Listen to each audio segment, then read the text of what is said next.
একটা কাজ করেন, আমরা সবাই তাদের কাছে সান্ডা করে চলে যাই, আর নাহলে কিছু একটা করেন। যেমন বিজুপুর যা হয়েছে, লালমতি নর সবাই চলে মানুষের কাছে ক্ষমা চাই, ছেড়ে দেই। মাদক ব্যবসায় একজন ইনোসেন্ট ছেলে স্কুলে যেতে পারবে না, আসার সময় আমার খাবে, তারপর আপনি ওসি থাকবেন, আমি এমপি থাকবো, কথা ঠিক না। কি জবাব দেবেন এই মহিলার? কি জবাব দেবেন এই মহিলার? তার সাথে আরেকটা ছেলে মার খেয়েছে। এরা মাদক ব্যবসা নতুন করে না তো।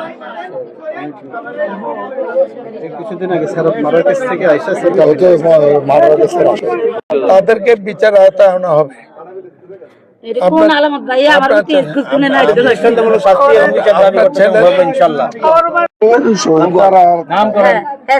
তারা আর অপু চাচু তারা আজকে কয়েকদিনে ঝগড়া চলতেছে, তারা ঝগড়া। আর আমি ভাড়াইছি আমার ছেলের স্কুলে, আমি যদি দূরে আমার ফোলাটা আবার কত দূরে কি বয়সটা, আমার ছেলে স্কুলে গেছে, আমার ছেলে অন্য কোনো হইস না,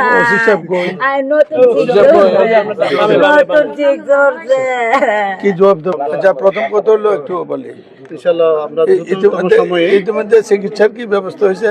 ঢাকায় আছে, গেছে কে?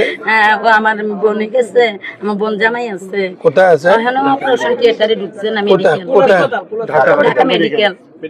আমি দেখতেছি, নামটা দাও একটু।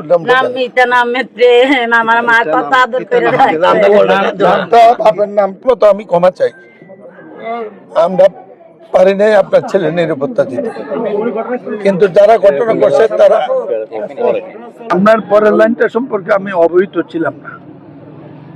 আজকে যখন আমি শুনেছি এখানে একটা ছেলে আহত হয়েছে, তখনই আমি সিদ্ধান্ত নিয়েছি আমি আসছি। এখন তো অপ্রস্তুত হয়ে আমি রওনা করেছি। এসে যা দেখলাম, ইতিমধ্যে পুলিশ সুপারকে, ওসি সাহেবকে তো ঢাকা, কুমিল্লা থেকে ঢাকা থেকে বলেছি, আমি ডিআইজি সাহেবকেও জানিয়েছি। আজকে রাত্রে আমি বসার আকাঙ্ক্ষা ব্যক্ত করেছি, ওনারা মামলায় কতটুকু অগ্রসর হলেন এবং গ্রেপ্তারের কি হলো, টোটাল অপারেটিভ অ্যারেঞ্জমেন্ট কি, যেটা হয়তো আমার সাথে এখানে আলাপ করবেন না, আমি ওনাদের কাছে শুনতে রাত্রি আবার ব্যাক করছি ওনাদের কাছে 10টার পরে। ডিআইজি মহোদয়কে কুমিল্লা সফরে আমন্ত্রণ জানিয়েছি। আমরা জানি কিছুদিন আগে একটা খুব এরকম টাইপের ঘটনা ঘটছিল অভিযোগ করে, সেটা আমরা জনপ্রতিরোধ করে সাকসেসফুলি একটা পর্যায়ে নিয়েছি। মেন ক্রিমিনাল মাদক সে গ্রেপ্তার হয়েছে। এটাও আমরা মনে করি এইভাবে নেব। আমি কথা বলে নেই, আমি ঢাকাতেও কথা বলবো, চেষ্টা করবো স্বরাষ্ট্র সচিবের কথা বলতে, যেহেতু কুমিল্লার ডিআইজি সাহেব, চিটং ডিভিশন ডিআইজি সাহেব এফিসিয়েন্ট মানুষ। আমি গত তারিখ ওনার থেকে এসপি সাহেবও আমাদের এফেক্টিভ মানুষ। আমি বিশ্বাস করি আজকে রাত্রের মধ্যে ওনার একটা রেজাল্ট দিতে পারবে। আজকে রাতে আমি খবর নেব, কালকে যে কোনো সময় বসবো এবং এর পরবর্তী পর্যায়ে গণপ্রতিরোধ করার মতো কিছু করা যায় কিনা। আমার দলের নেত্রী সভাপতি এখানে আছেন, মহানগরের সেক্রেটারি আছেন জেলার, তাদেরকে বলে গেলাম প্রতিরোধ করার জন্য আমরা কালকে প্রোগ্রাম ডিক্লেয়ার করতে পারি, এটা তারা জানাবেন। আর সুতরাং এই স্টেজে আমার পুলিশ কর্তৃপক্ষ কতদূর এগিয়ে গেলেন, এটা কি করতে হবে তা বলা হয়েছে, এটা জানার জন্য অপেক্ষা করতে হবে, দেখব। আপনাদের সাথে একমত।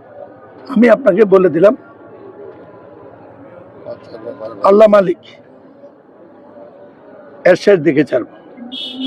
2 ছেলেটা ঢাকা গিয়েছে, ইতিমধ্যে আমারই এক বাইস্তা আছে কমলাপুর বড় ডাক্তার মেডিকেলে, তাকে পাঠিয়েছি ছেলের জন্য।